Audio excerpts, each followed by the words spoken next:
The next book I have to share with you is Lines of Courage by Jennifer A. Nielsen. And from what I've heard, you guys are familiar with some of her World War II stories, and some of you read them last year in Miss Sin's class. But this one will go along with our World War I study. World War I stretches its cruel fingers across Europe, where 5 young people face the devastating challenges of war. Felix from Austria-Hungary longs for the bravery to resist Jewish deportation before his own family is taken. Kara from Britain dreams of someday earning her Red Cross pin and working as a nurse, or even a doctor. Juliet of France hopes her family can remain knitted together despite her father's imprisonment, as the war's longest battle stretches on and on. Elsa from Germany hopes her homing pigeon might one day bring her a friend from amid the chaos. And Dmitri of Russia wants only to survive the front, where he's been sent to fight with no weapon. None of them will find exactly what they want, but the winds of fate may cross their paths to give each just what they need, and they will discover that friendship and courage can light the way through the most frightening of nights.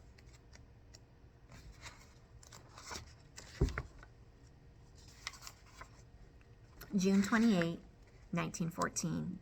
Deep inside, Felix knew something was wrong.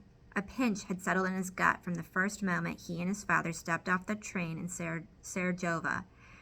It was the same feeling he'd had before his grandfather died last year. "Are we safe here, Papa?" he asked. But his father didn't answer. Instead, he was staring at a crowd that had gathered nearby. Felix arched his head in the same direction. "Look here," Papa pointed to the man at the center of the crowd. "Remember this moment always, my son. Be proud of our empire." Of course he was proud. Austria-Hungary was one of the largest and oldest empires in the world, and there, only meters away, was its future emperor, Archduke Franz Ferdinand, was squared-faced with brown hair combed straight back and a wide mustache that turned up at the ends. He wore a high-collared light blue uniform decorated with more medals than Felix had ever seen before in one place. His wife was just as elegant, wearing a pale brown traveling coat with her brown hair, the same color as Felix's mother had, swept up beneath a wide hat. Papa leaned in close to Felix.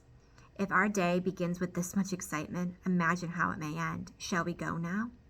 The walk to their hotel would take less than an hour, though Felix was soon distracted by crowds of people lining the road, waiting for their own opportunity to see the Archduke and his wife.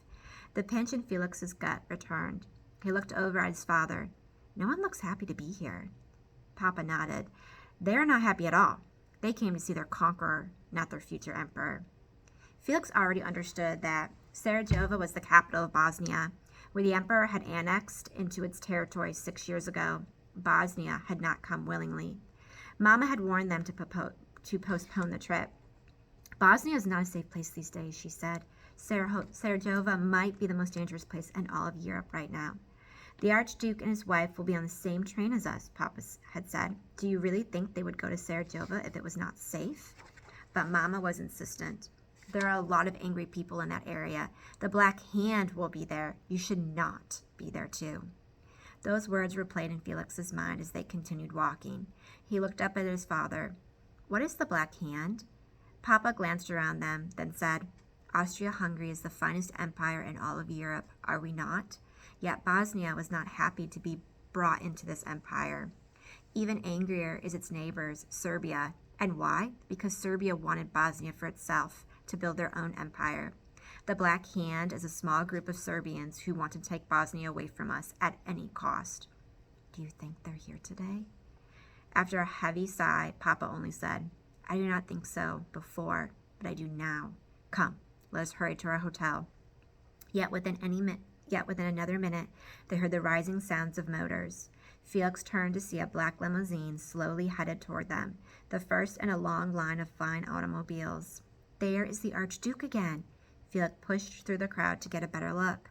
The top was down in the limousine, and the Archduke and his wife were waving at the people as they drove past. Papa pulled Felix away from the side of the road so they could continue walking, following along with the limousine. "The Archduke is not wise to be so public. They would be honored in Vienna or even in Limburg, but nobody here is celebrating." by the time they had reached a bridge across a wide and shallow river. Felix climbed onto the ledge of the bridge where he could have a better view of the limousine. How happy the Archduke and his wife looked, so different from those who stood beside the road to watch them. Did the Archduke know how unwelcome his visit was? From where he sat, he couldn't have heard the way the people on the street spoke his name, with sharp voices that dissolved into angry conversation. But surely he saw that dissolved into angry conversation. But surely he saw their expressions, the stiff wave of their hands as if a puppet master was lifting their arms on command.